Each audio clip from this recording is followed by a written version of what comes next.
Tai kaip su manim, ne? Sveiki. Jo, tai dabar dėl seminaro.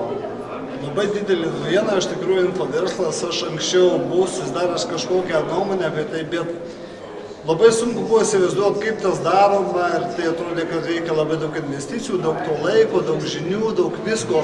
Pasirodo, viskas yra gana paprastai, yra tam tikri algoritmai, tam tikros taisyklės, viskas yra sudėta, reikia tiesiog tik tai imti ir daryti. O tas mane nustebino, kad susitaupo labai daug laiko, nėra jokių investicijų ir tiesiog labai puikiai perspektyva.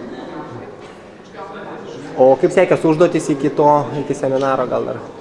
Užduotis iš tikrųjų buvo jos tokios net, skaičiau jaudinančios, ne? Ten pirma ta užduotis ten parduotos daiktus, tikiu išėti iš komforto zonos ir iš tikrųjų suprasti, ką anksčiau atiduodavau, dabar galima už visą tai paimti pinigus ir aš juos pasėmiau tiesiog.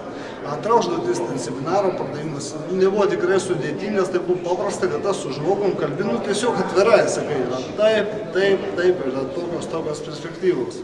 Ir viskas pakankamai lengvai ir labai maloniai, už tą dalinam visą informaciją, ne, gauni pinigus. O tai kam rekomenduotumėte ateiti į seminarą?